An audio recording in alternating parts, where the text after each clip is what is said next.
കഴിഞ്ഞ ദിവസം ഒരു കഫേയിൽ പോയപ്പോ അവിടെ ഒരു ദമ്പതികളെ കണ്ടു. ഒരേ മേശക്ക് ഇരുവശത്താണ് അവർ രണ്ടുപേരും ഇരിക്കുന്നത്. സംസാരിക്കുന്നത് ഒരേ ഭാഷ തന്നെയാണ്. പക്ഷെ അവർക്കിടയിൽ ആ ഒരു ശൂന്യതയും ആറ്റിറ്റ്യൂഡൊക്കെ കണ്ടപ്പോ എനിക്ക് തോന്നി അവർ തമ്മിൽ ആയിരക്കണക്കിന് കിലോമീറ്ററുകളുടെ ദൂരമുണ്ട്. പ്രശസ്ത ഉറുദു കവി മിർസ ഗാലിബിന്റെ മനോഹരമായ വരികളുണ്ട്.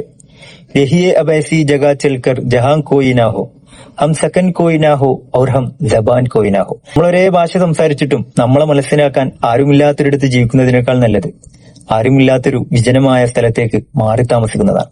നമ്മൾ ഈ ഭൂമിയിലെ വലിയ ദൂരങ്ങളെ കുറിച്ചൊക്കെ പലപ്പോഴും പറയാറില്ല. ഇന്ത്യയും അമേരിക്കയും തമ്മിലുള്ള ദൂരം, അല്ലെങ്കിൽ കടലുകൾക്ക് അപ്പുറമുള്ള ദൂരം. പക്ഷെ എപ്പോഴെങ്കിലും ആലോചിച്ച് നോക്കിയിട്ടുണ്ടോ, ലോകത്തിലെ ഏറ്റവും വലിയ ദൂരം എന്ന് പറഞ്ഞാൽ അതൊന്നുമല്ല. പ്രകൃതിയിലെ ഒരു കാര്യം നിങ്ങൾ ശ്രദ്ധിച്ചിട്ടുണ്ടോ എന്ന് അറിയില്ല. വലിയൊരു കൊടുങ്കാറ്റില് മരങ്ങൾ പരസ്പരം തല്ലിപ്പിയും, ഇലകൾ ചിലപ്പോൾ കൊഴിയും. നമ്മൾ മനുഷ്യരും അങ്ങനെയൊക്കെ തന്നെയാണ്.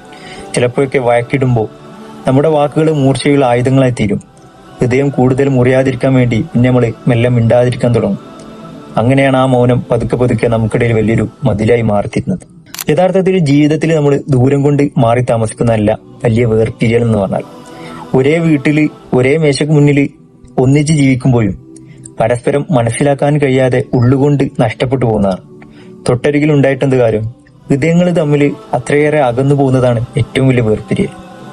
ഒപ്പമുണ്ടായിട്ടും പരസ്പരം നഷ്ടപ്പെട്ടു പോകുന്നതിനേക്കാൾ വലിയൊരു നഷ്ടം വേറെന്താണുള്ളത്? ഒരുമിച്ചിരിക്കുക എന്നുള്ളതല്ല, പ്രിയപ്പെട്ടവർ പറയുന്നത് കേൾക്കുക, അവരെ മനസ്സിലാക്കുക എന്നുള്ളതാണ് യഥാർത്ഥ സ്നേഹം.